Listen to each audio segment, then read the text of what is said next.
Hello and welcome back everyone.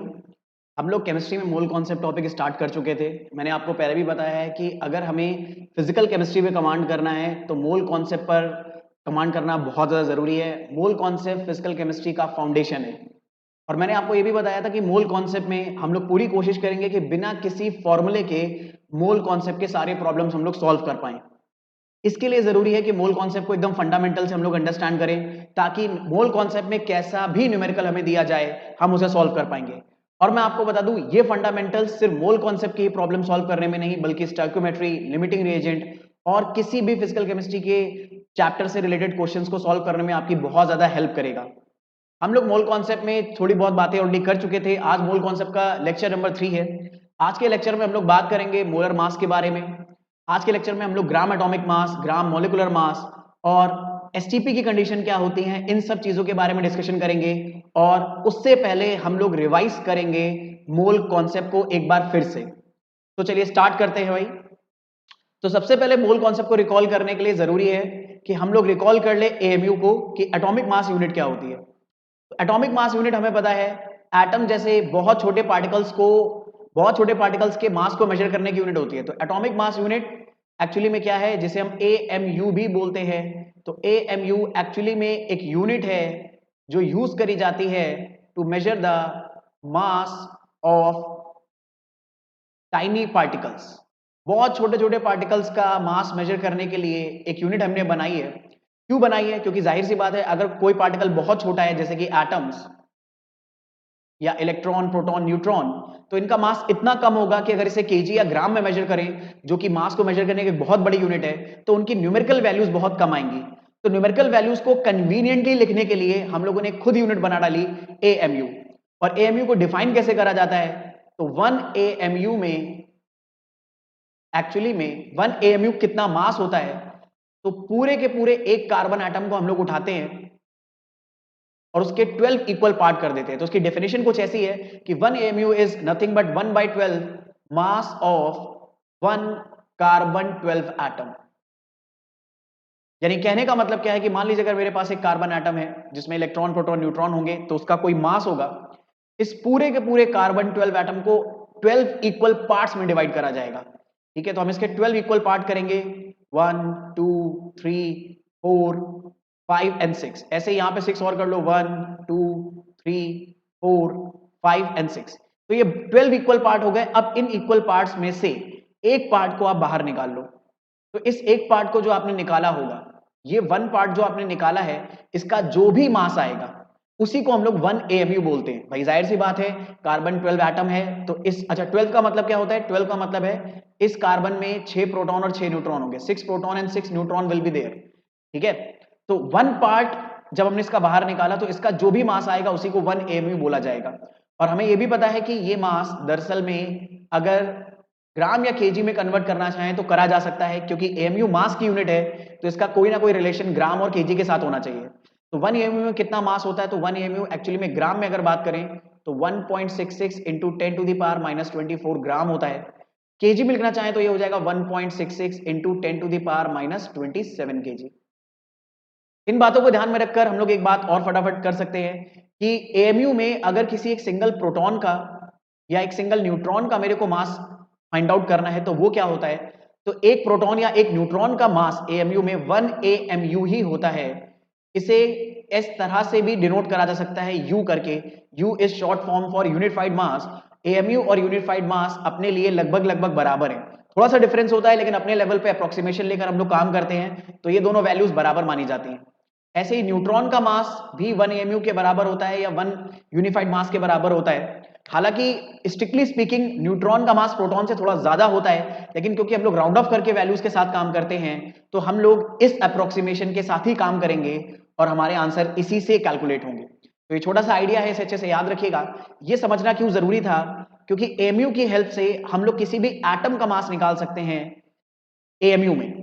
ठीक है, और अब रिकॉल करते हैं मोल को, कि मोल एक्चुअली में क्या होता है। तो मैंने आपको बताया था, मोल भी एक यूनिट है जो मेजर करती है अमाउंट ऑफ सब्सटेंस को। अब ये तो बड़ी अजीब सी बात है कि अमाउंट ऑफ सब्सटेंस को मेजर करने के लिए हमारे पास पहले से एक यूनिट केजी या ग्राम अवेलेबल थी, फिर हमने मोल क्यों बनाई?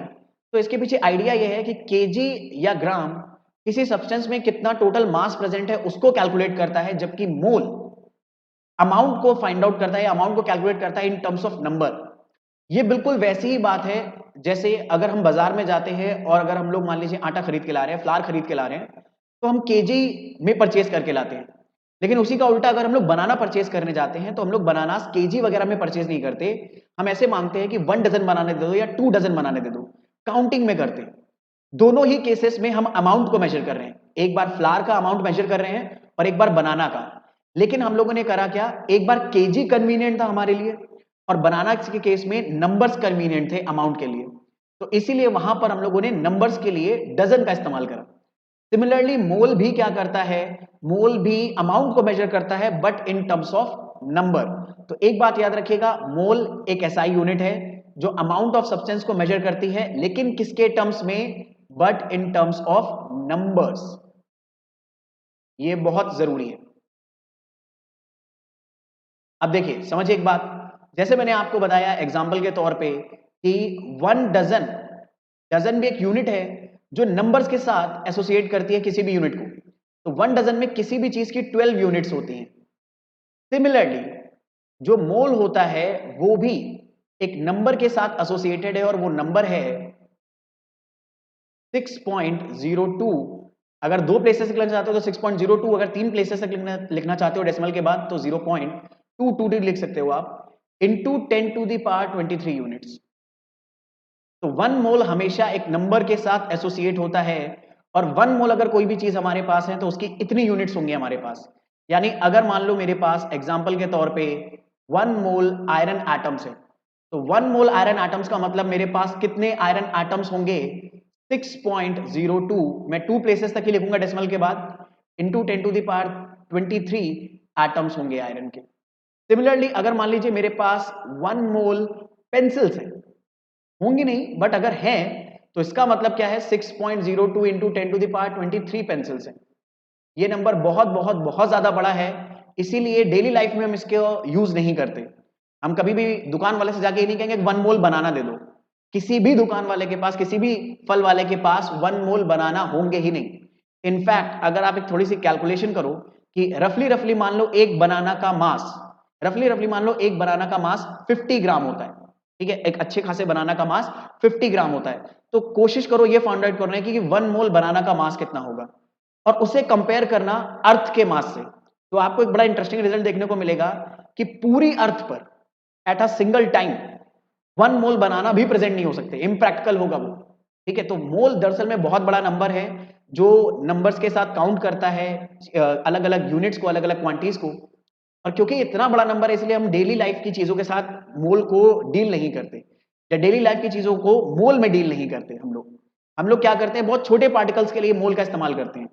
अगर मैं आपको एक आइडिया बताऊं तो जैसे मान लीजिए आप 1 गिलास पानी पी रहे हैं, तो हमें पता है वाटर दरअसल में जो भी हम कंज्यूम कर रहे हैं वो बहुत छोटे छोटे वाटर पार्टिकल से मिलकर बना होगा। और मैं आपको बताऊं ये वाटर पार्टिकल्स इतने छोटे होते हैं, इतने छोटे होते हैं कि अगर आप 1 गिलास पानी भी पी रहे हो तो उसमें इतने नंबर से भी कहीं ज्यादा वाटर पार्टिकल्स प्रेजेंट होंगे जो आप कंज्यूम कर ले जाओगे। तो क्योंकि वाटर पार्टिकल्स या एटम और मॉलिक्यूल्स बहुत छोटी क्वांटिटीज होते हैं और बहुत कम अमाउंट में भी इसके नंबर्स बहुत ज्यादा होंगे, तो मोल का यूज ज्यादा फ्रीक्वेंटली यूज करा जाता है बहुत छोटे पार्टिकल्स के नंबर को एक्सप्रेस करने में, जैसे कि atom, molecules, electron, proton, etcetera etcetera. तो आई होप मोल का एक रफ आइडिया आप लोगों को मिल रहा है। हालांकि मैं आपको बता दूं मोल को कैलकुलेट करने का बहुत सारी बुक्स में फॉर्मुलाज दिए हुए हैं अलग अलग। जैसे एक फॉर्मुला बहुत कॉमनली आपको मोल का आपकी बुक्स में देखने को मिलेगा, मोल को हम लोग n से डिनोट करते हैं और वो फॉर्मूला आपको ऐसा मिलेगा कि जिस सब्सटेंस के मोल आप निकालना चाहते हो, एक बात याद रखना, मोल सिर्फ प्योर सब्सटेंसेस के निकाले जा सकते हैं, एक मिक्सचर का मोल नहीं निकाल सकते आप। मिक्सचर के अंदर इंडिविजुअल चीजें अगर हैं तो उनके मोल निकाल सकते हो। जैसे अगर आपने शुगर सॉल्यूशन बनाया यानी शुगर और वाटर को मिलाया, तो शुगर के मोल अलग निकाल सकते हो, वाटर के मोल अलग निकाल सकते हो, ठीक है, लेकिन पूरे मिक्सचर के मोल का कोई मतलब डायरेक्टली नहीं निकल सकता वो, ठीक है। तो मास हमें लेना होता है सब्सटेंस का, तो मैं बोलूंगा मास ऑफ प्योर सब्सटेंस। अब ये प्योर सब्सटेंस एलिमेंट भी हो सकता है या कंपाउंड भी। और मैं आपको बता दूं अगर आपको एलिमेंट और कंपाउंड में क्लियर डिफरेंस नहीं पता है एकदम फंडामेंटल लेवल तक, तो मैं आपको एडवाइस करूंगा कि मोल के पहले जो 2 लेक्चर्स हैं उनको जरूर देख लीजिए, क्योंकि बिना फंडामेंटल्स पर कमांड करे ये टॉपिक हमारे लिए बहुत फ्रूटफुल रिजल्ट्स नहीं देगा। ठीक है, फिर सब हम लोग वही करने लगेंगे कि बस फॉर्मूला से क्वेश्चन को सॉल्व करने की कोशिश करेंगे।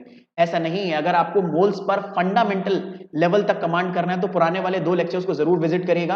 और उसके लिए कुछ नहीं, बस आप टाइप करिएगा मोल कॉन्सेप्ट बाय केमिस्ट्री कक्षा।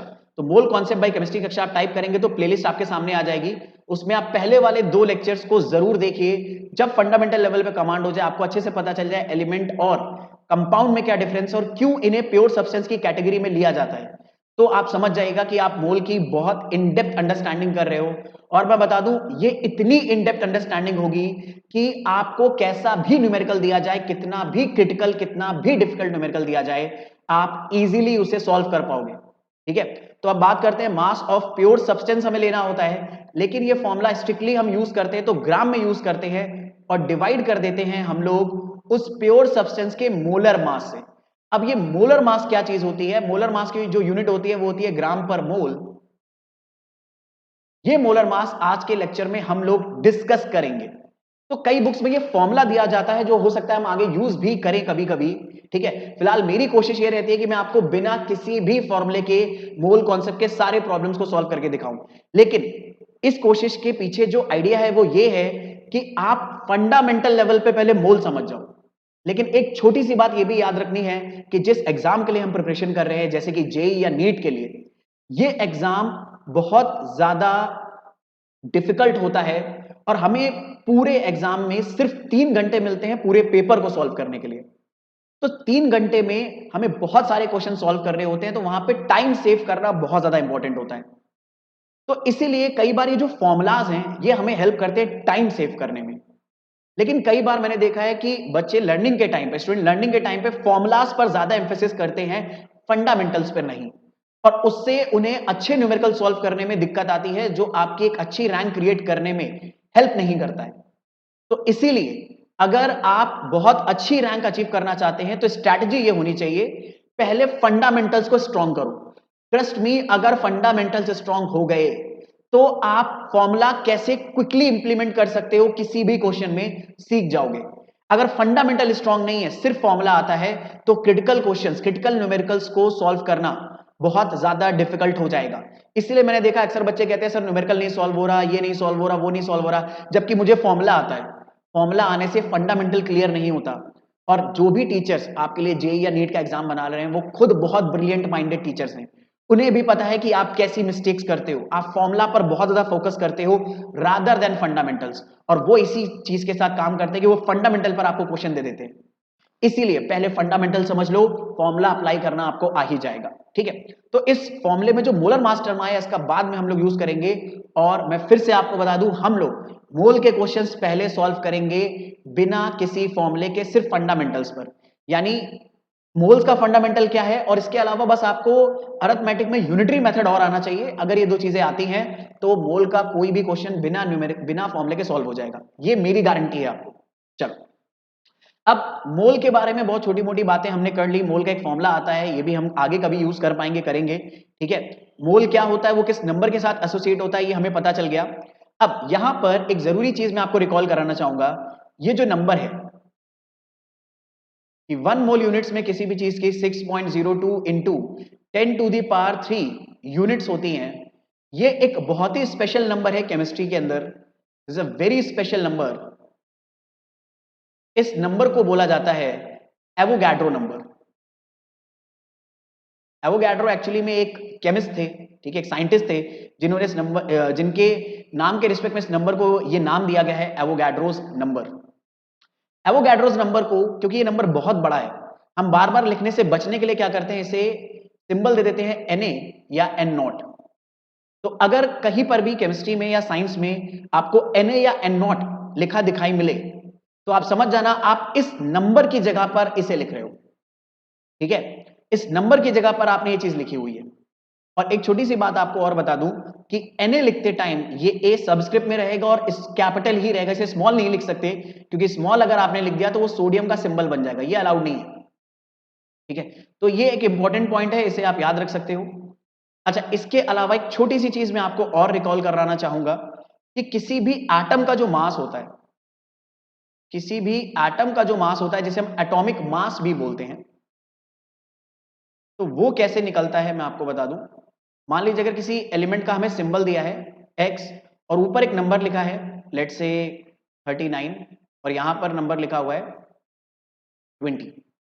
तो अगर इस तरह से हमें किसी एलिमेंट का सिंबल दिया है तो ये जो ऊपर नंबर लिखा होता है ये दरअसल में डिनोट करता है एटॉमिक मास को, लेकिन ये एटॉमिक मास अपने आप ही डिफाइंड होता है एएमयू में, मतलब ये एटॉमिक मास एएमयू में ही गिवन होता है। और कई बार आप देखोगे यही एटॉमिक मास अगर इंटीजर वैल्यू में दिया हुआ है यानी डेसिमल वगैरह नहीं दिए हुए हैं तो मेनी टाइम्स ये एटॉमिक मास दरअसल में मास नंबर के भी बराबर होता है। पर मैं आपको बता दूं मास नंबर और जो पीरियोडिक टेबल में एटॉमिक मासेस दिए होते हैं अलग अलग एलिमेंट्स के, उनमें बहुत ज्यादा डिफरेंस होता है। पीरियोडिक टेबल में दिए गए एटॉमिक मासेस और मास नंबर में बहुत ज्यादा डिफरेंस होता है। अगर आपको ये डिफरेंस नहीं पता है तो मैं फिर से बोलूंगा जाके फर्स्ट लेक्चर विजिट करिए।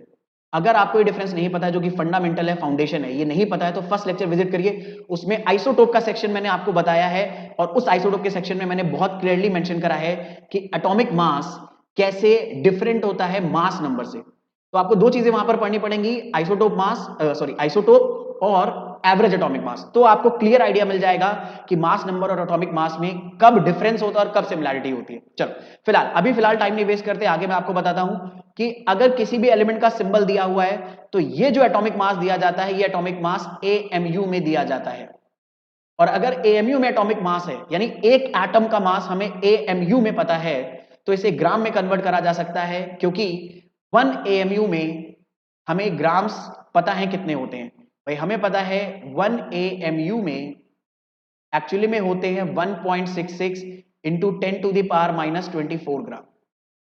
तो यहां पर आप यूज कर लोगे 1, इस यहां मल्टीप्लाई कर दोगे 1.66 इंटू 10⁻⁻24 ग्राम से, तो ये एक एटम का मास हो जाएगा। This will be mass of 1 atom. ठीक है, तो ये छोटी छोटी बातें हैं, आप याद रखिएगा। अब इन्हीं सारी आइडियाज की हेल्प से हम लोग क्या करेंगे, बहुत डिफिकल्ट क्वेश्चन सॉल्व कर सकते हैं मोल कॉन्सेप्ट के बिना किसी फॉर्मूले के। जैसे ध्यान से देखो यहां पर इस क्वेश्चन में मैंने मेंशन करा है कि मुझे number of protons find out करने हैं इन 3.4 ग्राम अमोनिया सैंपल। ठीक है, अब जरा ध्यान से देखो, अमोनिया दरअसल में ये लिक्विड फॉर्म में लिया है मैंने। वैसे तो गैस होता है, मैंने थोड़ा सा कूल डाउन करके लिक्विड बना दिया इसको। तो अमोनिया लिक्विड जब बनाया जाता है तो बिल्कुल वाटर की तरह ट्रांसपेरेंट हो जाता है और इसमें छोटे छोटे अमोनिया के क्या होंगे, पार्टिकल्स होंगे। क्योंकि अमोनिया कंपाउंड है तो इन पार्टिकल्स को हम बोल सकते हैं ये दरअसल में मॉलिक्यूल्स होंगे, छोटे छोटे अमोनिया के मॉलिक्यूल्स होंगे। और इन सारे मॉलिक्यूल्स का मास जब टोटल करा जाएगा तो वो इस पूरे अमोनिया सैंपल का मास होगा। यानी ये जो 3.4 ग्राम हम मास देख रहे हैं इस सैंपल का, वो एक्चुअली में अमोनिया के सारे मॉलिक्यूल्स का टोटल मास है जो इस सैंपल में प्रेजेंट है। और हमें फाइंड आउट क्या करना है कि इस सैंपल में कितने प्रोटॉन्स हैं। तो पहले हम लोग ये सोचते हैं कि दरअसल में सैंपल में प्रोटॉन आएंगे कहां। तो आइडिया क्या है जरा देखो, आइडिया ये है कि अमोनिया का जो सैंपल होगा, अमोनिया का जो भी सैंपल होगा वो बना होगा अमोनिया के मॉलिक्यूल से। अमोनिया का कोई भी सैंपल अमोनिया के मॉलिक्यूल से बना होगा। अगर अमोनिया के मॉलिक्यूल के बारे में बात करें तो एक मॉलिक्यूल में एक नाइट्रोजन आटम होता है और 3 हाइड्रोजन आटम होते हैं। एक नाइट्रोजन आटम होगा और 3 हाइड्रोजन आटम होंगे। ठीक है, तो अमोनिया मॉलिक्यूल से ये अमोनिया का सैंपल बना होगा। इस अमोनिया सैंपल के अंदर, इस अमोनिया सैंपल के अंदर या अमोनिया मॉलिक्यूल्स के अंदर नाइट्रोजन आटम है और हाइड्रोजन आटम है और इन्हीं एटम्स के अंदर क्या होंगे, प्रोटॉन्स होंगे। ठीक है, तो अमोनिया मॉलिक्यूल्स के अंदर ही क्या प्रेजेंट होंगे, प्रोटॉन्स प्रेजेंट होंगे। तो अगर मेरे को प्रोटॉन्स फाइंड आउट करने हैं तो मुझे पहले इस सैंपल में अमोनिया के मॉलिक्यूल्स फाइंड आउट करने होंगे। तो ये मेरी स्ट्रेटजी रहने वाली है। अब सवाल आता है कि अमोनिया मॉलिक्यूल्स इस सैंपल में कितने हैं वो हमें निकालना है। तो ये आइडिया पता है कि 3.4 ग्राम मास पूरा का पूरा किसका है, इन सारे अमोनिया मॉलिक्यूल्स का है। तो अगर मुझे अमोनिया मॉलिक्यूल के मास और उसके नंबर में रिलेशन मिल जाए तो यूनिटरी मेथड अप्लाई करके मैं 3.4 ग्राम अमोनिया सैंपल में कितने अमोनिया मॉलिक्यूल्स होंगे वो मैं निकाल सकता हूं। तो उसी के प्रोसेस में काम करते हैं। हमें मॉलिक्यूलर मास अमोनिया का पता है, ठीक है। अगर मैं अमोनिया का मॉलिक्यूलर मास निकालने को बोलूं तो कितना निकलेगा? तो निकालते हैं मॉलिक्यूलर मास ऑफ अमोनिया। अच्छा, मॉलिक्यूलर मास ऑफ अमोनिया का मतलब है अमोनिया के एक मॉलिक्यूल का मास निकाल रहे हैं। तो अमोनिया के एक मॉलिक्यूल में एक नाइट्रोजन आटम है, तो नाइट्रोजन आटम अपना मास कंट्रीब्यूट करेगा। मैंने एटॉमिक मास आपको नाइट्रोजन का बता दिया है, 14 AMU लेना है। प्लस अब क्योंकि 3 हाइड्रोजन भी हैं तो ये मासेस भी वहां पर ऐड हो जाएंगे। तो 3 हाइड्रोजन आटम है और हर हाइड्रोजन आटम का मास 1 AMU है। तो हाइड्रोजन से टोटल मास कितना आएगा? 3 इंटू 1 यूनिट। तो आंसर आया 17 AMU। अगर इस AMU को मैं ग्राम में कन्वर्ट करूं तो वैल्यू हो जाएगी 17 into 1.66 into 10 to the power minus 24 grams. यानी अगर मैंने मॉलिक्यूलर मास निकाला है अमोनिया का, इसका मतलब है मैंने निकाल लिया mass of 1 molecule of ammonia, और वो आ गया है कितना? 17 into 1.66 into 10 to the power minus 24। यानी इस मॉलिक्यूल का मास मेरे को पता चल चुका है। और ऐसे ही बहुत सारे मॉलिक्यूल इस सैंपल के अंदर प्रेजेंट हैं जिनका टोटल मास 3.4 है। तो इसी आइडिया की हेल्प से हमें नंबर ऑफ मॉलिक्यूल्स निकालने हैं। और यूनिटरी मेथड अब अप्लाई करो। कैसे? यूनिटरी मेथड अप्लाई करने के लिए एक सिंपल सा आइडिया होता है, जिस भी टर्म की हमें वैल्यू फाइंड आउट करनी होती है उसे अपनी इंफॉर्मेशन में राइट साइड पे लिखोगे। हमें क्योंकि नंबर ऑफ मॉलिक्यूल्स निकालने हैं मास की हेल्प से, मास गिवन है और मास की हेल्प से नंबर ऑफ मॉलिक्यूल्स निकालने हैं, तो यूनिटरी मेथड में नंबर ऑफ मॉलिक्यूल्स को इंफॉर्मेशन में राइट साइड पे लिखा जाएगा और मास को लेफ्ट साइड पे। तो आप इस इंफॉर्मेशन को, जिसे यूनिटरी मेथड में हम लोग यूज करने वाले हैं प्रॉब्लम सॉल्विंग के लिए, उसे मास की इंफॉर्मेशन को लेफ्ट साइड पे लिखोगे। इसे ऐसे लिखोगे 17 into 1.66 into 10 to the power minus 24 gram mass किसका होता है? ये होता है 1 मॉलिक्यूल अमोनिया का। अब ये इंफॉर्मेशन निकालना जरूरी था क्योंकि ये इंफॉर्मेशन हमें बता रहा है अमोनिया के मास और उसके मॉलिक्यूल्स के नंबर के बीच में रिलेशन। जब तक ये रिलेशन नहीं पता होगा तब तक हम इस प्रॉब्लम को सॉल्व नहीं कर पाएंगे। ये इंफॉर्मेशन आपको खुद निकालनी होती है अपने फंडामेंटल्स की अंडरस्टैंडिंग से। इसीलिए मैं कह रहा हूं ये फंडामेंटल समझना बहुत ज्यादा जरूरी है। चलो अब आगे प्रोसीड करते हैं। अब यूनिटरी मेथड आपको पता है कि अगर इतने ग्राम मास में 1 मॉलिक्यूल है ये पता है, तो ये फाइंड आउट कर लो 1 ग्राम मास अमोनिया का अगर होगा तो कितने मॉलिक्यूल होंगे? तो हो जाएंगे 1 upon 17 into 1.66 into 10 to the power minus 24। इतने मॉलिक्यूल्स हो जाएंगे अमोनिया के। अब मेरे को कितने में निकालना है? मेरे को तो निकालना है 3.4 ग्राम में। अब 1 ग्राम मास में इतने मॉलिक्यूल्स हैं तो 3.4 ग्राम मास में कितने मॉलिक्यूल्स हो जाएंगे? तो इस पूरी वैल्यू से, इस पूरी वैल्यू से मल्टीप्लाई हो जाएगा क्या? 3.4। तो इतने मॉलिक्यूल्स आ जाएंगे अमोनिया के। बस यूनिटरी मेथड मैंने कहा था अप्लाई कर दो, बिना किसी फॉर्मूले के आपका हर एक प्रॉब्लम सॉल्व हो जाएगा। अब देखो उसे कैलकुलेट करने में मैं आपको बता दूं, नंबर्स ऐसे दिए जाते हैं जो आप बहुत इजीली कैलकुलेट कर लोगे। जरा ध्यान से देखो, 3.4 दिया है, डेसिमल हटाओगे तो नीचे 10 आ जाएगा। 17 का डबल होता है 3, ठीक है। 17 का डबल होता है 34, तो यहां 2 आ गया। अब जरा ध्यान से देखो, ये आ गया 2/10। अब एक जरूरी बात मैं आपको बताऊं भाई, ये बड़ी ही इंटरेस्टिंग रिजल्ट है। वो रिजल्ट क्या है? ये नंबर जब भी आपको देखने को मिलेगा 1 के अपॉन में 1.66 into 10 to the power minus 24। Let me tell you बड़ा ही इंटरेस्टिंग फैक्ट, ये जो रेशियो होता है 1 के अपॉन में जब भी ये नंबर मिलेगा, ये नंबर हमेशा बनता है एवोगैड्रो नंबर के बराबर। ये नंबर जब भी आपको कैलकुलेशन में दिखाई दे, यानी 1 के अपॉन में, मैं स्ट्रिक्टली स्पीक करूंगा, 1 के अपॉन में 1.66 into 10 to the power minus 24 होना चाहिए, तो ये तुरंत कन्वर्ट हो जाएगा एवोगैड्रो नंबर में। आप आराम से, आपके पास मोबाइल फोन्स कैलकुलेटर वगैरह होंगे, आराम से घर पर कैलकुलेशन करो। अगर आप अभी अभी आपके पास है तो वीडियो पॉज करो और इसे कैलकुलेट करके देखो यही आ रहा है या नहीं। बिल्कुल यही आएगा, एवोगैड्रो नंबर। और साथ में बचा 2/10, 2/10 को मैं चाहूं तो ऐसे ही लिखा रहने दूं, तो इतने मॉलिक्यूल्स आ गए अमोनिया के। तो मुझे पता चल गया कि 3.4 ग्राम मास अगर अमोनिया का है तो उसमें कितने मॉलिक्यूल्स हैं अमोनिया के। तो ये बात मैं पीछे नोट्स में भी मेंशन कर देता हूं भाई, कि ये बात मोल्स के लिए याद रखिएगा कि 1 अपॉन, ये 7 स्टार नोट है भाई, 7 स्टार नोट है कि 1 upon 1.66 into 10 to the power minus 24, ये जो नंबर आता है ये दरअसल में एवोगैड्रो नंबर के बराबर आता है। ठीक है, ये बहुत ही इंपॉर्टेंट आइडिया है। और एक और जरूरी बात, अगर मैं इन दोनों को क्रॉस मल्टीप्लाई कर दूं तो एक और नोट बन सकता है। क्रॉस मल्टीप्लाई करा तो इनका जो क्रॉस प्रोडक्ट आएगा, यानी इन दोनों को अगर मल्टीप्लाई कर दिया जाए, क्योंकि दोनों एक दूसरे के रेसिप्रोकल्स हैं, तो हमें मैथ का रूल पता है, रेसिप्रोकल्स को अगर मल्टीप्लाई करते हैं तो प्रोडक्ट 1 आता है। ये दोनों रिजल्ट हमारे लिए बहुत इंपॉर्टेंट है। आप ये भी बोल सकते हो कि एवोगैड्रो नंबर का reciprocal 1.66 into 10 to the power minus 24 होता है। ये फंडामेंटल्स अगर आपको अच्छे से पता है तो let me tell you, mole concept का कोई भी प्रॉब्लम बिना फॉर्मूले के सॉल्व कर लोगे आप।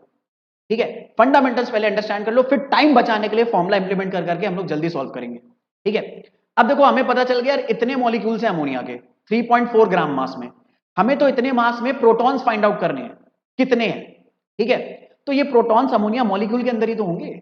अगर मैंने एक अमोनिया मॉलिक्यूल में कितने प्रोटॉन है ये निकाल लिया, ठीक है, तो इतने मॉलिक्यूल्स में कितने प्रोटॉन होंगे वो भी आ जाएगा। तो अब इसे कैसे निकालें भाई, देखो अमोनिया का मॉलिक्यूल में एक नाइट्रोजन एटम है, 3 हाइड्रोजन एटम है, तो आपको छोटा सा आइडिया होना चाहिए कि एक नाइट्रोजन एटम में 7 प्रोटॉन होते हैं और हर एक इंडिविजुअल हाइड्रोजन एटम में एक प्रोटॉन होता है। यानी अगर मेरे पास अमोनिया का एक मॉलिक्यूल है तो एक मॉलिक्यूल अमोनिया में टोटल 10 प्रोटॉन्स होंगे।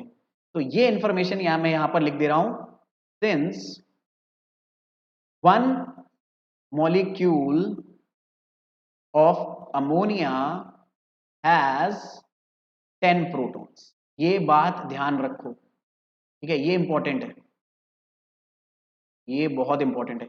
इसी इंफॉर्मेशन की हेल्प से मैं प्रॉब्लम को सॉल्व करूंगा।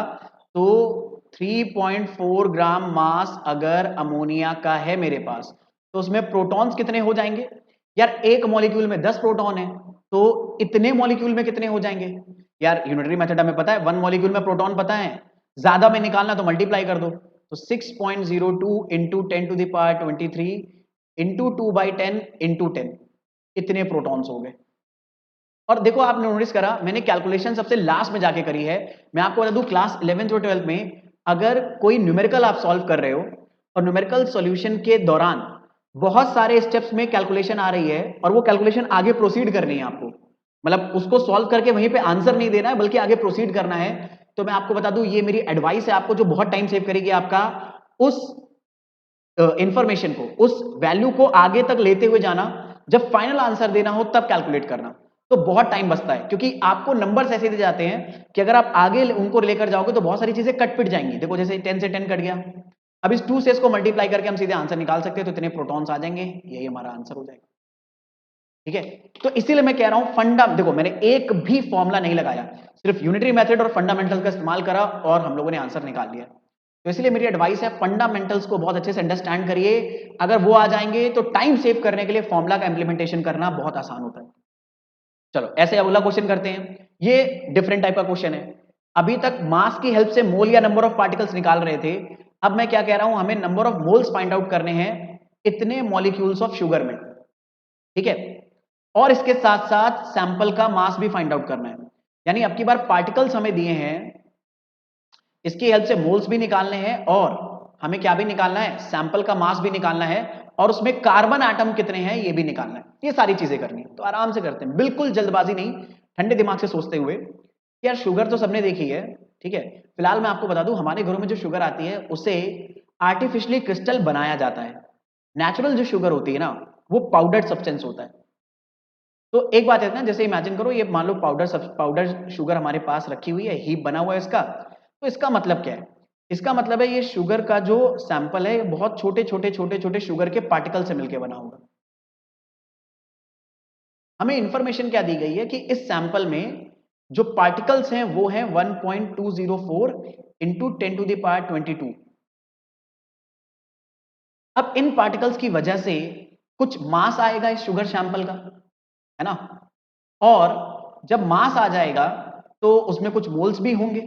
तो हमें मास, मोल्स ये सब बताना है और ये भी बताना है कि हर शुगर पार्टिकल, अगर इतने शुगर पार्टिकल हैं तो इतने में कितने total number of carbon atom होंगे। तो इसके लिए भी यूनिटरी मेथड अप्लाई करेंगे, लेकिन इसके लिए सबसे पहले हमें काम करना होगा, क्योंकि हमें मोल्स और मास निकालना है, तो बिना ऐसी वैल्यू के जो हमें एक रिलेशन दे सके नंबर ऑफ शुगर मॉलिक्यूल्स और उसके मास में, बिना इस इंफॉर्मेशन के अपने प्रॉब्लम को सॉल्व नहीं कर पाएंगे। तो इसीलिए सबसे पहले हमें क्या निकालना होगा, मॉलिक्यूलर मास ऑफ शुगर।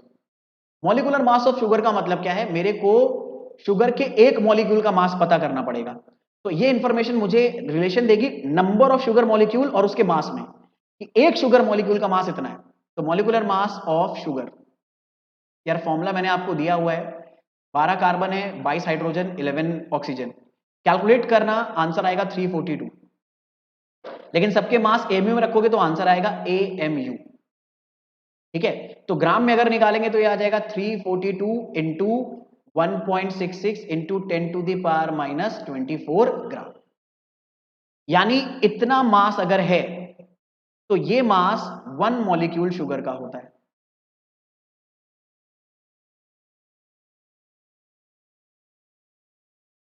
ठीक है मेरा बच्चा।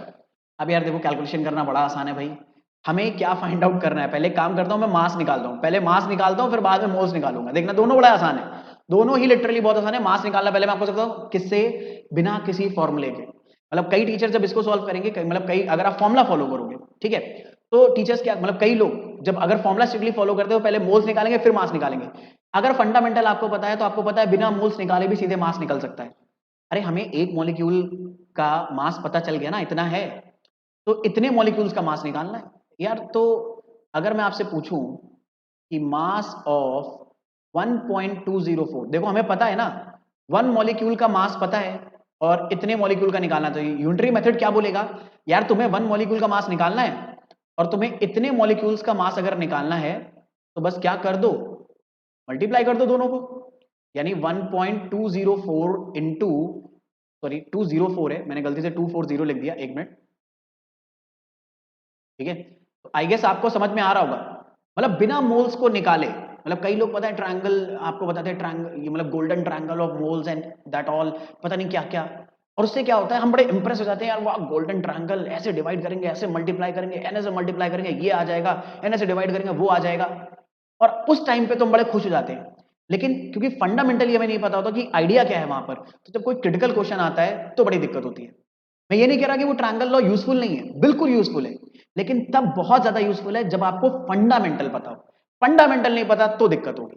फंडामेंटल एक बार पता चल गया तो आपको पता चलेगा triangle law is nothing but, आप अपने ब्रेन में वो कैलकुलेशन करने लगोगे। ठीक है, मतलब किसी टीचर ने जिसने पहली बार वो ट्रायंगल क्या नाम है, गोल्डन ट्रायंगल बनाया होगा मोल्स के कन्वर्जन का, ठीक है, वो टीचर ने कैसे बनाया होगा, जब उसको फंडामेंटल्स पता थे यार, तब उसने टाइम सेव करने के लिए वो बनाया।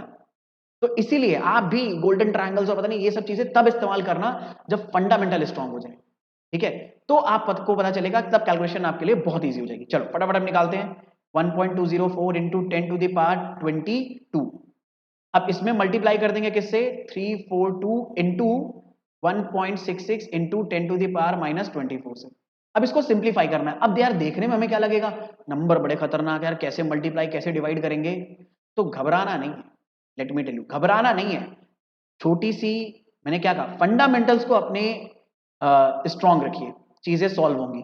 नंबर्स आपको हमेशा ऐसे दिए जाते हैं जो टाइम ना वेस्ट करें आपका, क्योंकि जो भी टीचर वो क्वेश्चन पेपर बना रहा है, जेई का, नीट का, ठीक है, या आपके बोर्ड्स का या आपके स्कूल एग्जाम्स का, उसे पता है कि भाई 3 घंटे की लिमिट के अंदर ही आपको सब कुछ सॉल्व करना है। तो अगर वो कैलकुलेशन बहुत ज्यादा दे देगा आपको, तो टाइम वेस्ट होगा आपका। नंबर्स ऐसे दिए जाते हैं कि अगर आपके फंडामेंटल स्ट्रांग है, आपके पास इंफॉर्मेशन है, तो आप बहुत जल्दी कैलकुलेशन कर लोगे। तो लेट मी शो यू कि ये कैलकुलेशन कितनी जल्दी हो सकती है। हमें कैलकुलेशन करना है 1.204 इंटू 10⁻22 इंटू 1.66 इंटू 10⁻⁻24 का। ठीक है, इतने ग्राम मास आने वाला है। अब मैंने आपको बताया था ये जो नंबर है, मैंने कहा ना इस नंबर पे फोकस करो, ये नंबर बस, ये नंबर दरअसल में इस एवोगाड्रो नंबर का रेसिप्रोकल होता है। ठीक है, मैंने बोला था 1/1.66 इंटू 10⁻⁻24 किसके बराबर होता है, 6.02 इंटू 10⁻23। तो क्रॉस मल्टीप्लिकेशन कर दो, इसे न्यूमरेटर में और इसे डिनोमिनेटर भेज दो, यानी इस नंबर की जगह एवोगाड्रो का रेसिप्रोकल लिख सकते हैं। तो इस नंबर की जगह हम लोग क्या करेंगे, इसे इधर भेज दो तो ये हो जाएगा 1.66 into 10 to the power minus 24 और ये आ जाएगा 1/6.02 इंटू 10 टू द पावर 23 यानी 1.66 into 10 to the power minus 24 को ये लिख सकते हो तो ऐसे लिख दो 1/6.02 इंटू 10 टू द पावर 20। अब सिंप्लीफाई कर लो यार इसको, ठीक है, सिंप्लीफाई दिस। अब बड़ा इजी है, देखो कैसे सिंप्लीफिकेशन करना आसान है। ध्यान से देखो 6.02 डेसिमल हटाएंगे तो 2 जीरो यहाँ बढ़ जाएंगे, यहाँ डेसिमल हटाओगे तो 3 जीरो यहाँ बढ़ जाएंगे। 1204 602 का डबल होता है तो ये 2 आ गया। अब बहुत सारे सिर्फ 10 की वैल्यूज बची हैं, ये 10 टू द पावर 22 है, ये 100 मल्टीप्लाई हो रहा है तो 10 टू द पावर 24 हो जाएगा। तो न्यूमरेटर में आ गया 2 इंटू 10 टू द पावर 24, ये 1000 है और ये 10 टू द पावर 23 है तो ऐड होकर आ जाएगा 10 टू द पावर 26, ऊपर जाएगा तो सॉल्व होगा तो बनेगा 2 into 10 to the power minus 2, यानी इतने ग्राम मास आ गया भाई, ठीक है। यानी जो भी आंसर है, ठीक है, कि इतने मॉलिक्यूल्स में कितने ग्राम शुगर होगी, इतने ग्राम, यानी इसको अगर लिखना चाहो तो ऐसे लिख सकते हो ना 0.02 ग्राम। यानी सोचो इतने सारे शुगर के मॉलिक्यूल्स हो गए तब जाकर मास क्या बना, सिर्फ 0.02 ग्राम, सिर्फ 0.02 ग्राम, ठीक है। तो ये एक बड़ी इंटरेस्टिंग चीज है कि भाई हाँ भाई वैल्यू बहुत कम है इसीलिए इतना कम बना है, मास ही इतना कम होता है हमारे शुगर मॉलिक्यूल्स का एएमयू में, ठीक है। तो ये हो गया हमारा आंसर, ठीक है, कि मास ऑफ शुगर सैंपल इतना हो गया, तो पहला आंसर सॉल्व हो गया, ठीक है। सेकंड आंसर कह रहा है मोल्स निकालने हैं। अरे यार तो मॉलिक्यूल को मोल्स में कन्वर्ट करना है तो एवोगाड्रो नंबर से डिवाइड कर दो, ठीक है, यूनिटरी मेथड अप्लाई कर दो सीधे, ठीक है। कैसे भाई, हमें पता है 6.02 into 10 to the power 23 molecules अगर होंगे तो ये 1 मोल के बराबर होता है। हमें निकालना है 1.204 into 10 to the power 22 molecules में मोल्स, तो भाई इसके लिए डिवीजन कर दे, ठीक है। 1.204 इंटू 10 टू द पावर 22 में डिवाइड कर दें 6.02 इंटू 10 टू द पावर 23। मैंने न्यूट्री मेथड ही फॉलो करा है, अब इसको सिंप्लीफाई कर लेना, you will get your answer. ये तो हमने करा ही है भाई, 2 हटा दो, ठीक है, सॉरी मतलब 2 नहीं, यहाँ पर हमारा जो कैलकुलेशन है उसको सिंप्लीफाई कर लो, बस वही हमारा आइडिया हो जाएगा, ठीक है। आई होप आप मेरी बात समझ रहे हो, कोई दिक्कत कोई परेशानी कोई समस्या नहीं है यहाँ पर, ठीक है। तो ये छोटे छोटे से आइडियाज हैं जो आपको मोल्स वगैरह में कैलकुलेशन करने में क्या कर सकते हैं, सीधे सीधे हेल्प कर सकते हैं, ठीक है। तो आई गेस यहाँ पर कोई दिक्कत कोई परेशानी कोई समस्या नहीं है, ठीक है। एक मिनट, कुछ गड़बड़ हो गई है क्या, इतने मॉलिक्यूल्स में 1 मोल होते हैं, हाँ भाई गड़बड़ हो गई यार, क्वेश्चन में न्यूट्री मेथड अप्लाई करते टाइम यहाँ पर एक छोटी सी मिस्टेक हो गई, ठीक है। इतने मॉलिक्यूल्स में 1 मोल है, ठीक है। तो अगर मैं पहले न्यूट्री मेथड अप्लाई करूं कि 1 मॉलिक्यूल में कितने मोल हो जाएंगे, कहां पर कैलकुलेशन, हाँ एक कैलकुलेशन मिस्टेक मेरे से ऊपर हो गई भाई, मैंने मास में 342 लेना था मेरे को, क्या नाम है, मॉलिक्यूल्स में, ठीक है। 342 का मल्टीप्लिकेशन करना था, मैंने जब ऊपर सॉल्व करा है तो 342 को मल्टीप्लाई नहीं करा है, तो एक मिनट, यहाँ पर यार 342 भी मल्टीप्लाई हो, तो इसमें आंसर में जो 342 भी मल्टीप्लाई होता हुआ आएगा, मैंने मिस कर दिया था कैलकुलेशन में जल्दबाजी में, थोड़ा सा फोकस रखना, ठीक है, मिस हो गया था वो। चलो, तो ये आ जाएंगे, इतने मोल्स आएंगे, सॉरी इतने ग्राम मास आ जाएगा, मोल्स निकालोगे तो मोल्स में तो भाई वही वाला आइडिया चलेगा, 1.204 इंटू 10 टू द पावर 22 में निकालना है, हम लोग क्या कर देंगे 1.204 इंटू 10 टू द पावर 22 को डिवाइड कर दोगे 6.02 इंटू 10 टू द पावर 23 से, आंसर आ जाएगा 0.02 moles. Number of carbon atoms निकालने हैं यार, देखो एक शुगर मॉलिक्यूल में 12 कार्बन एटम है, तो इतने शुगर मॉलिक्यूल में कितने हो जाएंगे, फिर से यूनिटरी मेथड, भाई ये फॉर्मूला क्या बता रहा है, एक शुगर मॉलिक्यूल में 12 कार्बन एटम है, तो इतने मॉलिक्यूल में कितने हो जाएंगे, 12 से मल्टीप्लाई कर देना, you will get your answer, ठीक है। और हाँ भाई थोड़ी सी मतलब एक सिली मिस्टेक सी हो गई थी मेरे से, तो उस पर फोकस करेगा, ये 342 हमें आगे यूज करना था, मैंने गलती से मिस कर दिया था, इसलिए कैलकुलेशन थोड़ी सी गड़बड़ हो गई थी, बाकी फंडामेंटल वही है, फंडामेंटल में कोई गड़बड़ नहीं है, ठीक है। चलो, तो अगर किसी बच्चे ने पहले ही मतलब वीडियो पॉज करके पॉइंट आउट कर दिया कमेंट सेक्शन में तो बहुत अप्रिशिएबल है भाई वो चीज़ कि आपने 342 को बता दिया था कि वो मिस हो गया वहां पर, ठीक है।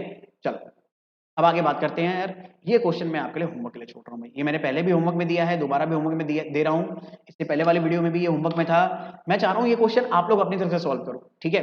तो और आंसर्स को कमेंट सेक्शन में बताओ और बाकी लोगों के साथ कंपेयर करो, ठीक है, कि आपका आंसर सही आ रहा है या नहीं। बहुत ही बेहतरीन क्वेश्चन है भाई, ठीक है, तो इसे दोबारा से ट्राई करिएगा।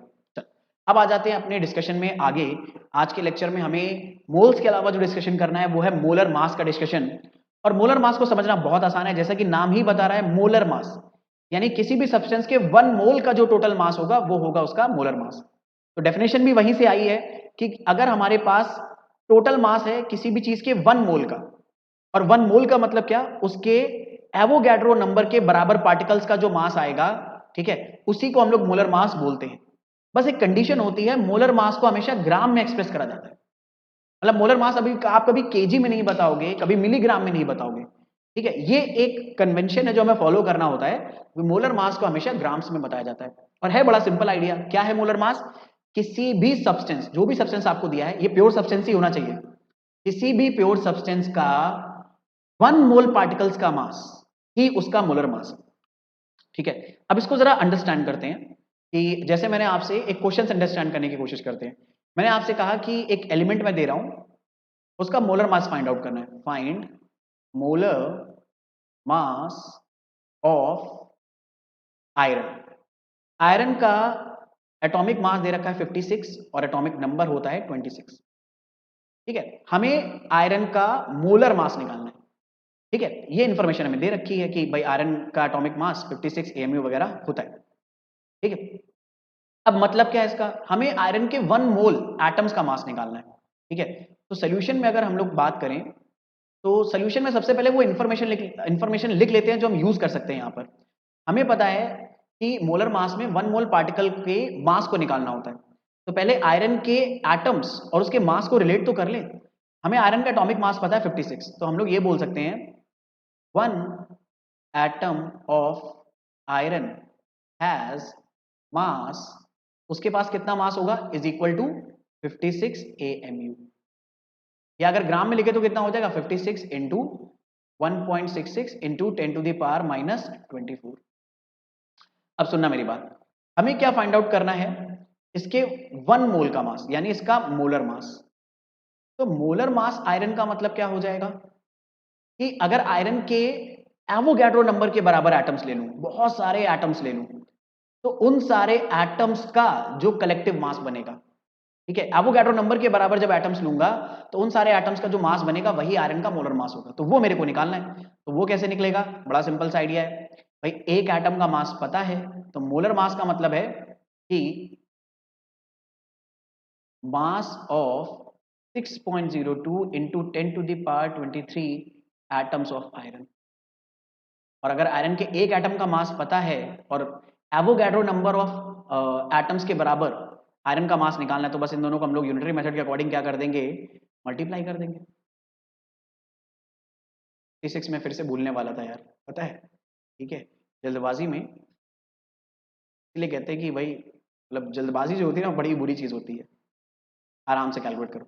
बाकी यार छोटी मोटी बात मैंने आपको बताई थी, इस नंबर और इस नंबर का प्रोडक्ट याद करो, मैंने भी बताया था अभी 1 आता है, ठीक है। ये दोनों एक दूसरे के रेसिप्रोकल है तो प्रोडक्ट करोगे तो 1 आएगा, तो सिर्फ 56 बचेगा इंटू 1 ग्राम, आंसर आ गया 56 ग्राम। बड़ा शॉकिंग रिजल्ट है यार ये 56 AMU मास 1 एटम का था, और यहाँ पर जो मोलर मास आया है वो भी 56 आया है। न्यूमेरिकल वैल्यू दोनों की क्या आ रही है, सेम आ रही है। न्यूमेरिकल वैल्यू दोनों की क्या आ रही है, सेम आ रही है भाई। बड़ी इंटरेस्टिंग रिजल्ट है, और वो कॉमन सेंस की बात है। क्यों सेम आई है, क्योंकि जब भी आप मोलर मास निकालोगे तो आप एवोगैड्रो नंबर को, ठीक है, इस नंबर से ग्राम में मल्टीप्लाई करोगे तो ये दोनों एक दूसरे के रेसिप्रोकल होते हैं, तो प्रोडक्ट हमेशा 1 आएगा। तो ले दे के बचेगी यहाँ पर बार बार क्या, एटॉमिक मास की वैल्यू, न्यूमेरिकल वैल्यू। और एटॉमिक मास की अगर न्यूमेरिकल वैल्यू बचेगी तो आंसर न्यूमेरिकल वैल्यू में एटॉमिक मास के बराबर आएगा, बस यूनिट अलग आ जाएगी, ठीक है। तो किसी भी एलिमेंट का यहां से हम लोग क्या कन्वे कर सकते हैं आइडिया, कि किसी भी एलिमेंट का अगर एटॉमिक मास हमें पता है AMU में, याद रखना AMU में, तो उसका मोलर मास अगर निकालना है तो न्यूमेरिकल वैल्यू वही आएगी, बस यूनिट ग्राम हो जाएगी। एटॉमिक मास AMU में था, यहां पर मास किस में आ गया, ग्राम में आ गया। मोलर मास हमेशा ग्राम में आता है, क्योंकि भाई मोलर मास का मतलब है 1 मोल पार्टिकल का मास। अरे 1 मोल बहुत बड़ा नंबर होता है यार, उतने पार्टिकल्स अगर तुमने इकट्ठा कर दिए ना एटम्स के, तो मास अपने आप ग्राम में आने लगेगा और अच्छा खासा आने लगेगा, ठीक है। तो ये होता है मोलर मास का इंट्यूशन। और मोलर मास प्योर सब्सटेंसेस का निकाला जा सकता है, यानी आप एलिमेंट का भी निकाल सकते हो और कंपाउंड का भी निकाल सकते हो। तो अब जैसे एक कंपाउंड के लिए करते हैं यार कि कंपाउंड, हमें एलिमेंट के लिए आइडिया मिल गया है कि एटॉमिक मास जो एएमयू में आएगा वही उस एलिमेंट का मोलर मास होगा बट ग्राम में, यानी न्यूमेरिकल वैल्यू एटॉमिक मास और मोलर मास दोनों की सेम होगी बट यूनिट अलग होगी, एएमयू एंड ग्राम होगी। ठीक है, अब ऐसे ही एक और क्वेश्चन करते हैं। जैसे मान लीजिए मैंने कहा कि यार मैंने कहा कि फाइंड आउट करो मोलर मास ऑफ, एक काम करते हैं सबसे सस्ता जो मॉलिक्यूल है उसको लेते हैं, वाटर। ठीक है, मोलर मास निकालते हैं वाटर का, आइडिया इसी से लेते हैं, चलेगा सबके ऊपर। ठीक है, मोलर मास वाटर का निकालते हैं। अभी काम करते हो कलर चेंज करते हैं, बहुत देर से मैं रेडी रेड से लिखा चला जा रहा हूँ, मजा नहीं आ रहा यार, थोड़ा सा ब्लू से लिखते हैं। ठीक है, थोड़ा सा कलरफुल स्लाइड रहनी चाहिए ताकि हम भी बोर ना हो। ठीक है, चलो अब सोल्यूशन लेते हैं। तो मैंने कहा सोल्यूशन के लिए हम क्या आइडिया फॉलो करेंगे। सबसे पहले मोलर मास का मतलब है 1 मोल पार्टिकल्स, 1 मोल वाटर मॉलिक्यूल्स लेंगे। एक वाटर मॉलिक्यूल में एक ऑक्सीजन और 2 हाइड्रोजन होते हैं। ऐसे कितने पार्टिकल्स हमें लेने हैं, 1 मोल एवोगाड्रो नंबर के बराबर। उनको मैं बना भी नहीं पाऊंगा स्लाइड पे, आपको बस इमेजिन करना है ऐसे एवोगाड्रो नंबर के बराबर पार्टिकल्स हैं, तो उन सबका जो टोटल मास आएगा, ठीक है, इन सबको आप क्या करते चलो वेइंग मशीन पे करके रखते चले जाओ, अगर रख सकते होते, थ्योरेटिकली सोचो रख सकते हो। ठीक है, तो उसका जो टोटल मास आएगा वही इसका मोलर मास होगा। तो इसको कैलकुलेट करने के लिए हम क्या करेंगे, एक इंफॉर्मेशन लिखेंगे नंबर ऑफ मॉलिक्यूल्स और मास की। तो हमें पता है कि अगर एक मॉलिक्यूल मैं वाटर का लूं, सिर्फ एक मॉलिक्यूल, तो उसमें कितना मास होगा। तो एक मॉलिक्यूल ऑफ वाटर का जो मास होगा, तो 2 हाइड्रोजन है तो हाइड्रोजन से मास आएगा 2 एएमयू, एक ऑक्सीजन है तो उससे मास आएगा 16 एएमयू, यानी आंसर आएगा 18 एएमयू। यानी अगर वाटर का 1 मॉलिक्यूल है तो उसका मास है 18 एएमयू। तो हमें पता चला है 1 मॉलिक्यूल ऑफ वाटर, ये ऐसे बोल सकते हैं मास ऑफ 1 मॉलिक्यूल ऑफ वाटर कितना हो गया 18 एएमयू। अगर एएमयू को ग्राम में कन्वर्ट करें तो आ जाएगा 1.66 इंटू 10 टू द पावर -24। तो अब अगर मैं मोलर मास निकालना चाहूं यहां पर भाई, मोलर मास निकालना बहुत सिंपल है।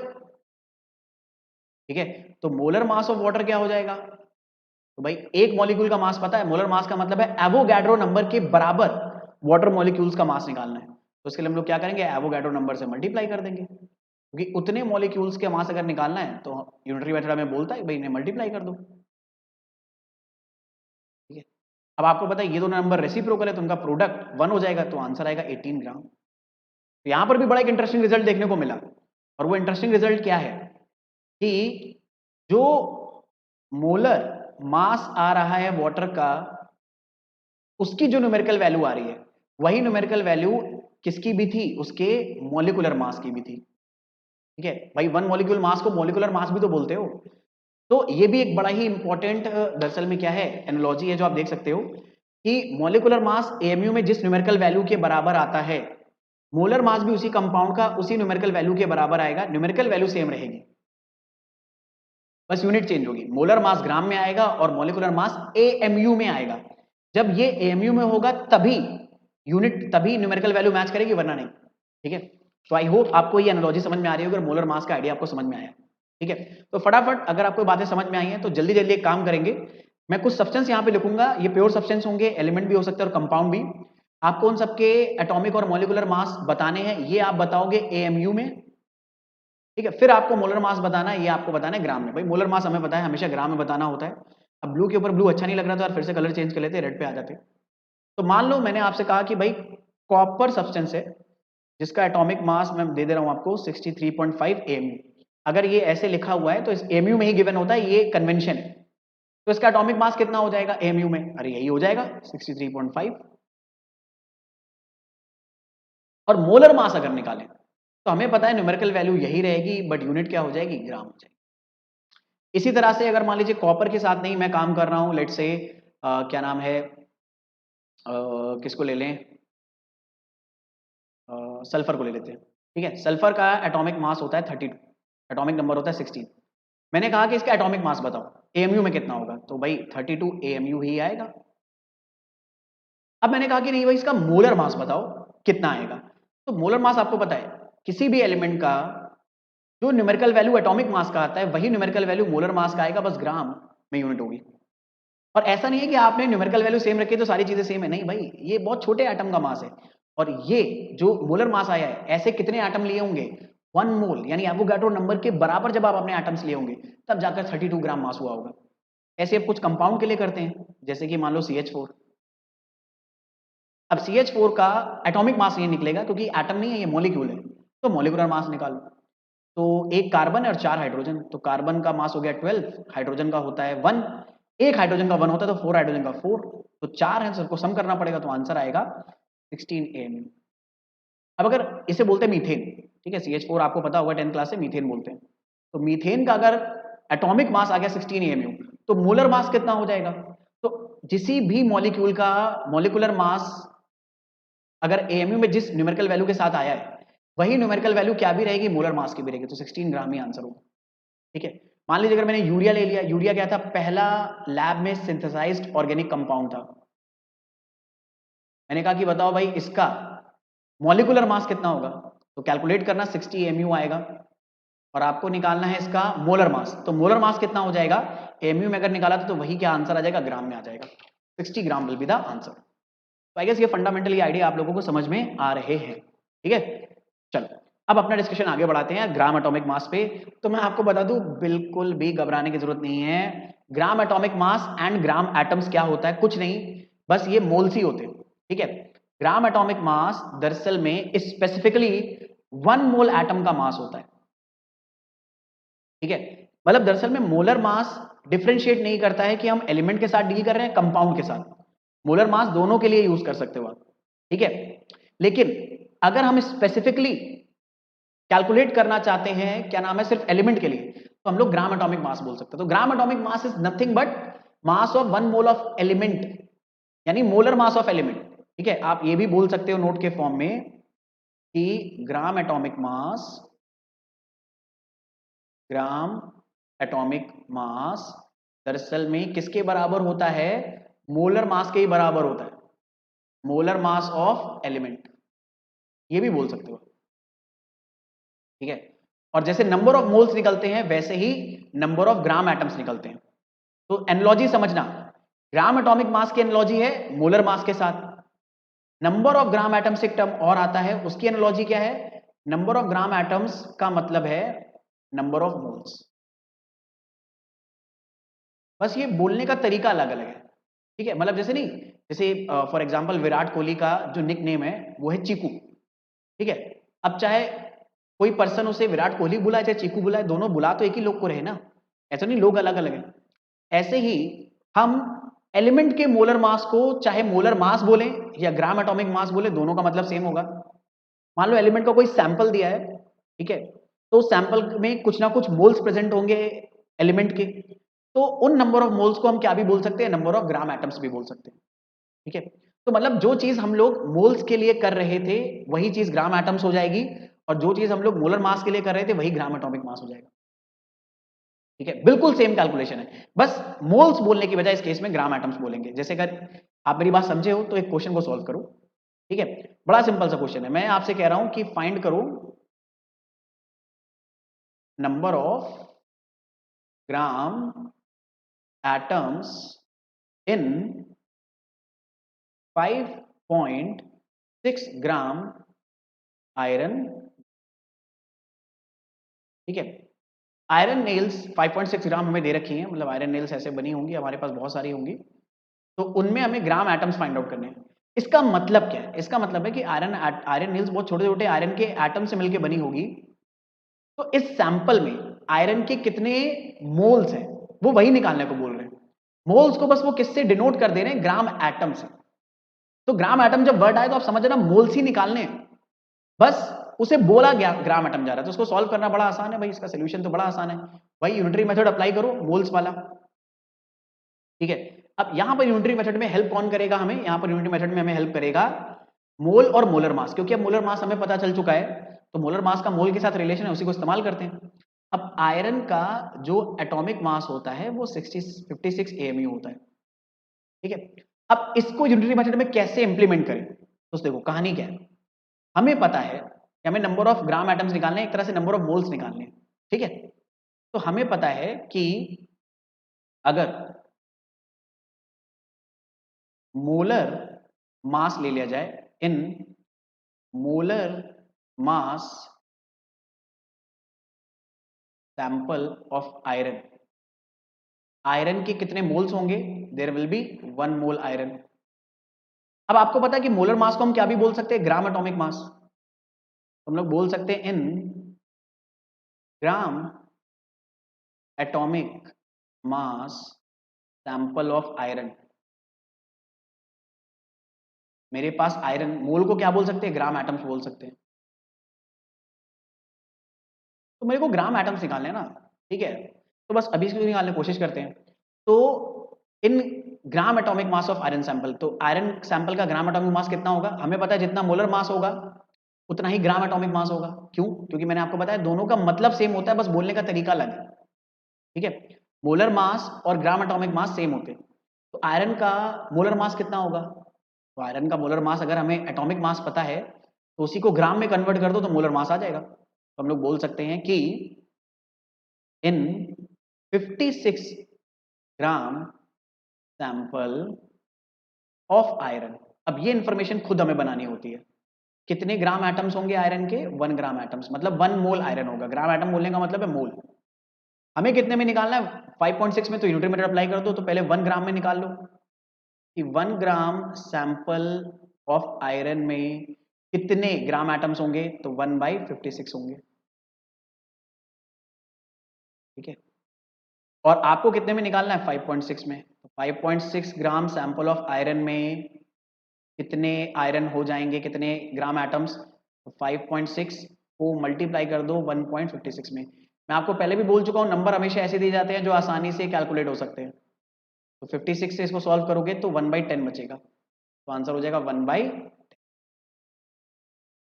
ठीक है? तो आई गेस आपको समझ में आ रहा होगा। तो ग्राम एटम्स और gram atomic mass are nothing but related with molar mass and moles. Moles relate होते हैं ग्राम एटम्स के साथ और मोलर मास रिलेट होता है ग्राम एटॉमिक मास के साथ। वो दोनों सेम ही, बोलने का बस तरीका अलग है, नाम अलग है, ठीक है? और मैं आपको बता दूं यार, ये पता रखना बहुत ज्यादा जरूरी है। दरअसल में जो आईसीएसई वाले बच्चे हैं उन्हें तो खैर 10th क्लास में पढ़ाया जाता है, तो अगर कोई आईसीएसई वाला बच्चा देख रहा होगा तो उसे रफ आइडिया होगा। लेकिन मैं आपको बता दूं सीबीएसई वाले बच्चों को ये बताया नहीं जाता, और एनसीईआरटी में भी बहुत सारी जगहों पे गिवन नहीं है। और मैं आपको बताऊं, अगर आप में से बहुत सारे लोग इंजीनियरिंग अगर ऑप्ट करते हैं, ठीक है, जेईई या नीट सबके लिए अप्लाई है, और आप में से कोई अगर केमिकल इंजीनियरिंग करने जाता है या मान लीजिए मैकेनिकल इंजीनियरिंग करने जाता है, तो वहां पर आपको दरअसल में फिर से इस तरह के कैलकुलेशंस वगैरह पढ़नी पड़ेंगी। और वहां पर ये जो कैलकुलेशन होती है बहुत कॉमनली ग्राम एटॉमिक मास वगैरह में होती है। तो अगर हमें अच्छे से आइडिया ही नहीं कि ग्राम एटॉमिक मास वगैरह क्या है, तो वहां पे बहुत ट्रबल होती है। और अगर पहले से ही आइडिया है आपको तो बहुत अच्छा रहता है हमारे लिए, ठीक है? तो ये अच्छी बात है कि आप जो चीजें पढ़ रहे हो वो आपको आगे भी इस्तेमाल करते रहना पड़ेगा जब तक आप उस फील्ड के साथ जुड़े रहोगे। अब अगर ग्राम एटॉमिक मास की एनालॉजी आ गई है मोलर मास और मोल्स के साथ, तो मुझे 100% भरोसा है कि बिना मेरे बताए आप बता लोगे कि ग्राम मॉलिक्यूलर मास क्या होगा, ठीक है? बिना मेरे बताए आप समझ जाओगे कि ग्राम मॉलिक्यूलर मास का मतलब क्या है। कि मॉलिक्यूलर मास दरअसल में डील करेगा किसके साथ? कंपाउंड्स के साथ, मॉलिक्यूल्स के साथ।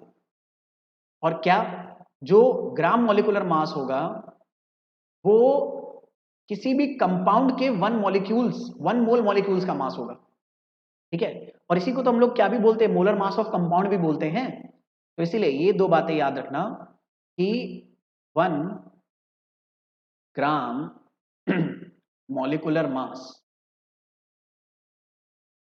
सॉरी, ग्राम मॉलिक्यूलर मास इसके बराबर आता है मोलर मास ऑफ कंपाउंड के बराबर आता है।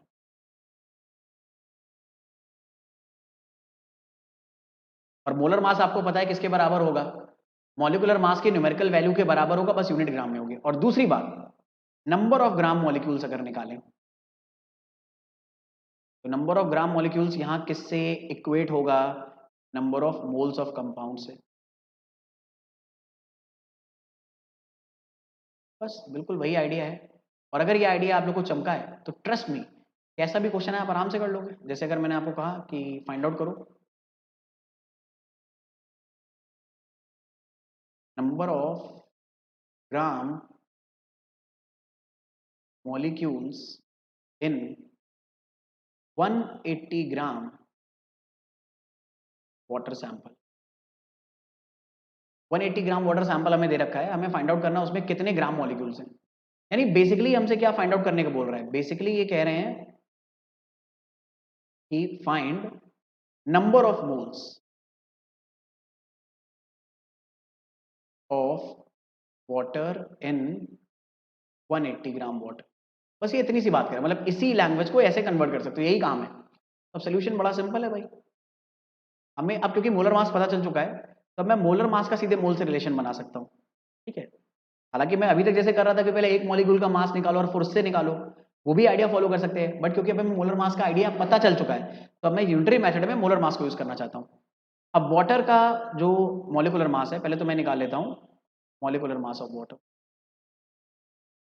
तो मॉलिक्यूलर मास ऑफ वाटर, यार अब तक तो सबको याद हो गया होगा, वो 18 AMU आता है। तो इसीलिए अगर मैं बोलूं कि मोलर मास ऑफ वाटर क्या होगा, तो सब लोग बोलेंगे सर वो 18 ही रहेगा, बट यूनिट ग्राम हो जाएगी। और जो मोलर मास होता है वही क्या भी होगा, ग्राम मॉलिक्यूलर मास ऑफ वाटर भी होगा।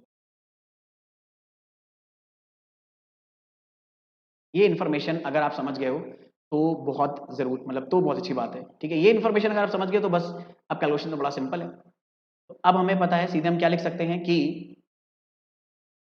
18 ग्राम अगर वाटर लिया, तो मुझे पता है कि 18 ग्राम ही gram molecular mass of water का, तो 18 ग्राम वाटर में 1 ग्राम एटम्स होंगे। जितना ग्राम मॉलिक्यूलर मास होता है उसमें 1 ग्राम एटम्स होते हैं। जैसे 18 ग्राम वाटर में 1 मोल होता है ना, मोलर मास 1 मोल था ना, मोलर मास का मतलब है 1 मोल, तो मोलर मास का मतलब है 1 मोल का मास। तो ऐसे ही 18 ग्राम मास अगर ग्राम मॉलिक्यूलर मास है, तो उसका मतलब है 18 ग्राम वाटर में 1 ग्राम मॉलिक्यूल्स होंगे। ये ग्राम मॉलिक्यूल्स का मतलब मोल्स ही होता है, 1 मोल्स, 1 मोल। लेकिन मोल थोड़ा सा वेग टर्म होता है ना, ये बता नहीं रहा है ये मॉलिक्यूल्स है कि क्या है, लेकिन ग्राम मॉलिक्यूल्स बता दे रहा है कि मॉलिक्यूल के साथ काम कर रहे हो। ठीक है, तो 18 ग्राम वाटर में 1 ग्राम मॉलिक्यूल्स होते हैं, या 1 मोल मॉलिक्यूल्स, 1 मोल मॉलिक्यूल होते हैं वाटर के। तो हमें 1 ग्राम वाटर में कितने हो जाएंगे, तो वो हो जाएगा 1/18 ग्राम मॉलिक्यूल्स। हमें कितने में निकालना है, हमें फाइंड आउट करना है यार 180 ग्राम में। तो 180 ग्राम में कितना हो जाएगा, तो 1/18 को मल्टीप्लाई कर देना 180 से।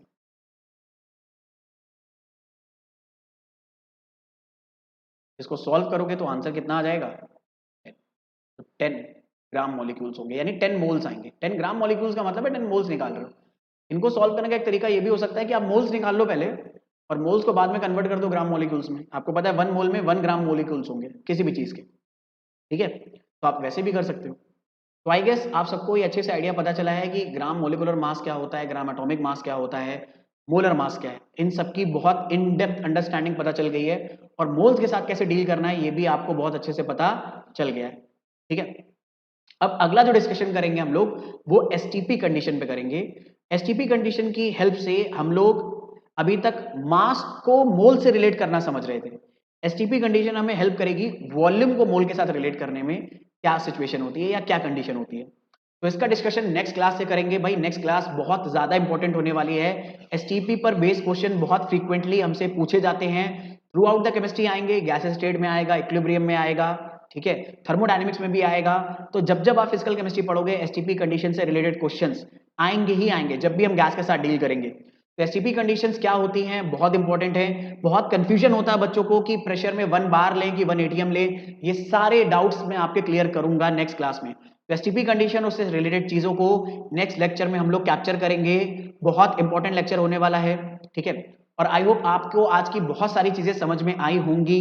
ये सारी चीजें हम लोग वहां पर कवर करेंगे। ठीक है, तो आई होप आपको बहुत सारी चीजें समझ में आई होंगी। मोलर मास का बेस्ट आइडिया आपको मिला होगा। ग्राम एटॉमिक मास क्या है, वो कुछ नहीं बस मोल्स ही हैं। ग्राम मॉलिक्यूलर मास क्या है, मोलर मास ही है। और ग्राम मॉलिक्यूल्स क्या होते हैं, वो मोल्स ही होते हैं। ठीक है, तो बस स्पेसिफिकली वो मॉलिक्यूल्स और एटम के लिए डिफाइन करे जाते हैं। ये सारी चीजें हमने समझी। हमने एक बात और नोटिस करी, मोल का कोई भी प्रॉब्लम हमने बिना किसी फॉर्मूले के सॉल्व कराए। ठीक है, मैं आपको कह रहा हूं फंडामेंटल्स स्ट्रॉन्ग कर लो, आप इतना अच्छे से मोल्स को समझ जाओगे कि बिना किसी फॉर्मूले के आप सॉल्व कर पाओगे। फिर फॉर्मूले यूज करना आपको तुरंत आ जाएगा। टाइम सेव करना जरूरी है, जहां पर फॉर्मूले इंपॉर्टेंट हो जाते हैं हमारे लिए, लेकिन फंडामेंटल अगर समझ गए ना, तो आपका ब्रेन आपको अपने आप ही अलाउ कर देगा कैलकुलेशंस को जल्दी करने में। दिक्कत तब होती है जब हमारे फंडामेंटल स्ट्रांग नहीं होते। तो आई होप आज के लेक्चर में आपको बहुत सारी चीजें सीखने को मिली होंगी, बहुत सारे मिसकंसेप्शंस दूर हुए होंगे, बहुत सारे नए नए आइडियाज आपको मिले होंगे। तो अगर ये आइडियाज आपको बहुत यूजफुल लग रहे हैं तो अपने फ्रेंड्स के साथ इस वीडियो को शेयर करिए, ठीक है। चैनल को सब्सक्राइब कर लीजिए, लाइक करिए, क्वेश्चंस के आंसर कमेंट में दीजिए और कमेंट में ये भी अपना फीडबैक भी दे दीजिए कि अगर कोई इंप्रूवमेंट करना है तो क्या करा जा सकता है, और कुछ चीजें और अगर आपको रिक्वायर्ड है तो वो जरूर बताइए कमेंट सेक्शन में, ठीक है। तो आज इतने ही रखते हैं, मिलते हैं नेक्स्ट क्लास में। सी यू एवरीवन।